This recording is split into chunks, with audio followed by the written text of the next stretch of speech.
Your giants will fall. Imagine standing on a battlefield, your heart pounding in your chest. The sun beats down on your face, and in the distance, you hear the mocking laughter of a warrior unlike any other, a giant, towering over 9 feet tall.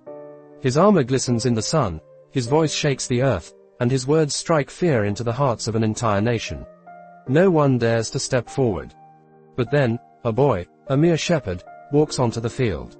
No armor, no sword, just a sling, 5 smooth stones, and unshakable faith in the living God. This is the story of David and Goliath, but it's more than an ancient battle. It's our story. It's the story of every believer who has ever faced a giant: fear, doubt, addiction, financial struggles, broken relationships, or any obstacle that seems too big to overcome. The Israelites were at war with the Philistines. But this wasn't an ordinary battle. Every morning and every evening for 40 days, Goliath stepped forward, shouting, "Give me a man that we may fight together." 1 Samuel 17:10. And every time, the Israelites trembled in fear. Even King Saul, the tallest and most experienced warrior in Israel, refused to fight. Fear had paralyzed them. Isn't that what happens when we face giants in our lives? The voices of fear, doubt, and failure echo in our minds, telling us we will never make it, that we are too weak, too unqualified, too broken. But then David arrives, a young shepherd, not a soldier, just bringing food for his brothers. But when he hears Goliath's insults, something rises up in him. While everyone else saw a giant too big to defeat, David saw a giant too big to miss. David asks, "Who is this uncircumcised Philistine, that he should defy the armies of the living God?" 1 Samuel 17:26. His own brother Eliab scolds him, "Why have you come here? And with whom did you leave those few sheep in the wilderness?" 1 Samuel 17:28. Even King Saul tells him, "You are not able to go against this Philistine to fight with him, for you are but a youth." 1 Samuel 17:33. But David remembers. He remembers how God delivered him from the paw of the lion and the bear. He had faced danger before, and God had been faithful.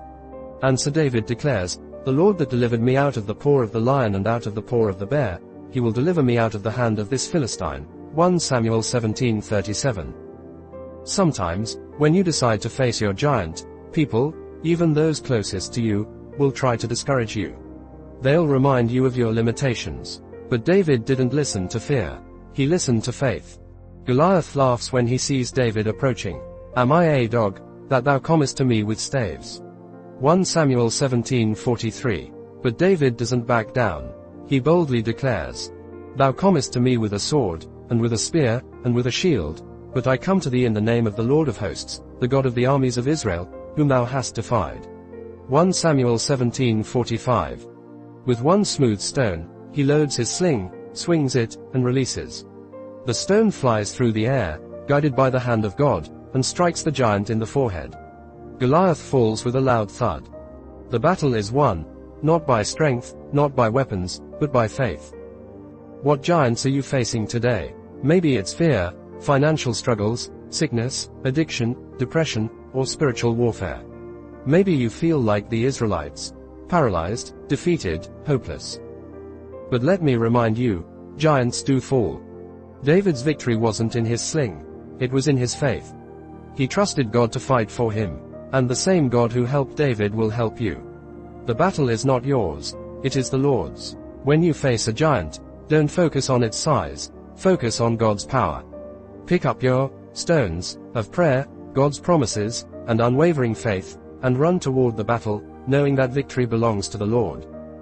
Are you willing to trust God with your giants? Are you ready to step onto the battlefield in faith, knowing that God fights for you? Let's talk about it. What giants have you faced, and how has God helped you overcome them? How has faith transformed your battles? Drop a comment below and let's encourage one another.